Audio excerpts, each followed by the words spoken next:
Hello. Question? Who actually enjoys the actively going somewhere part of traveling? Be honest, I want to know because to me it's always just been the most stress-inducing and terrifying thing I've ever had to do.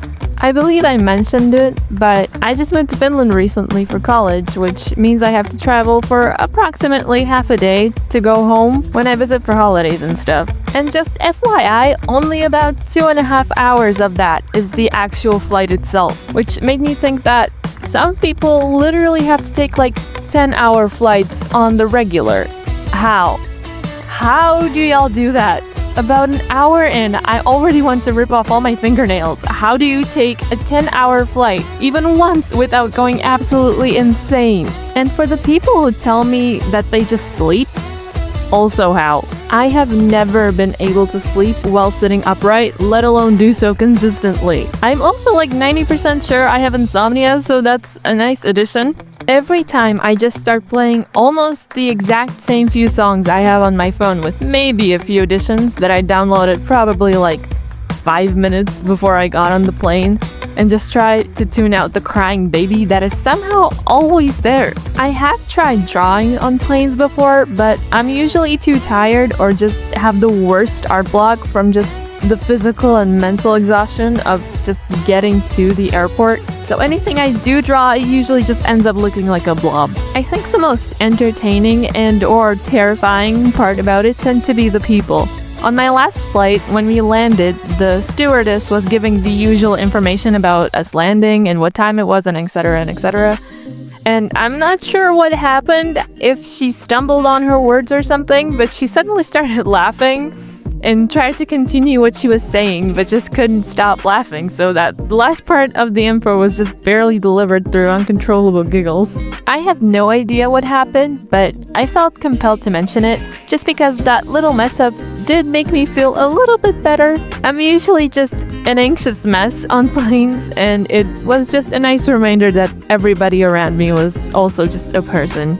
Also, our bus driver to the exit was rocking a Santa hat, so that was amazing. Since I started this about traveling, let's go back a little bit in time because I have a few interesting ones. In high school, I was living in a dorm and I was traveling back for the weekend, so I was using the train and buses a lot. One time I was traveling home and I usually don't get a seat because back home we have a free transport for students, but that's just with regular tickets without a seat, so I would just be sitting in the hallway near a door. So I was sitting there near the toilet, and by that I mean it was right next to my right shoulder. I was drawing something when I see these two guys get on the train and, how to say this delicately, they were obviously inebriated? Is that the right word?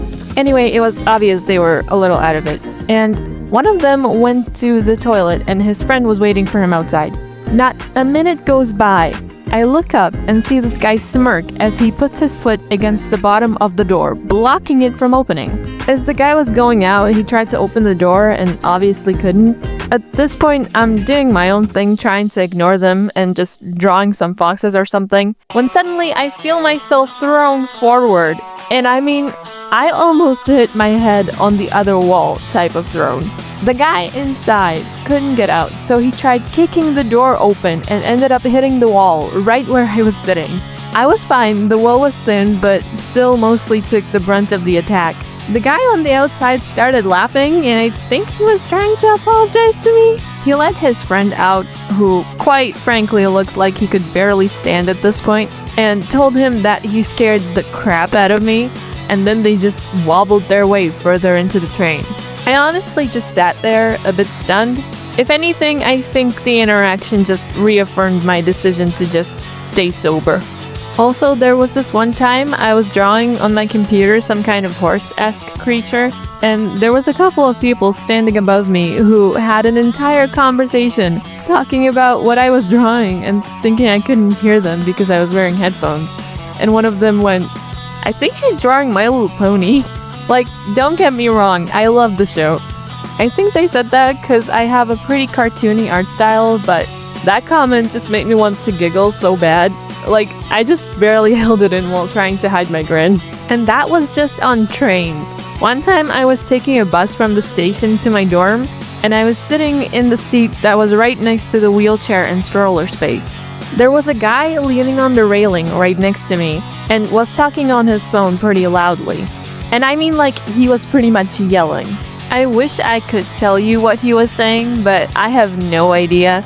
I'm pretty sure he also didn't even speak Slovakian because maybe 2 minutes in, I see this old man come up to him and just start berating him. And I mean, this old man started tearing him down. I mean, he was telling him to stop screaming on the bus and how he was being rude, and I think he even ripped his phone out of his hand at one point. At the end, he returned the phone and stormed off, leaving the guy a bit speechless. And I have to admit, I was feeling a bit bad for the guy because it felt like he really didn't understand a word of what the old man said. But I think he got the message because he did quiet down a bit. And again, this was right in my face. They were like centimeters away from me while this was happening. Like, I could feel these guys' breath type of close. Oh, and this one time I got screamed at by a drunk old lady for existing, I think. I think she asked me if the bus was going to a certain place, and I was quiet for a bit because I wasn't sure and I was thinking about it so I wouldn't lie to her. And before I could say anything, she starts yelling at me and asking me if I thought I was better than her. Yet another reaffirmation to stay sober for me, but that one was actually a bit scary. Moral of the story, be careful when you travel, and also don't walk alone at night.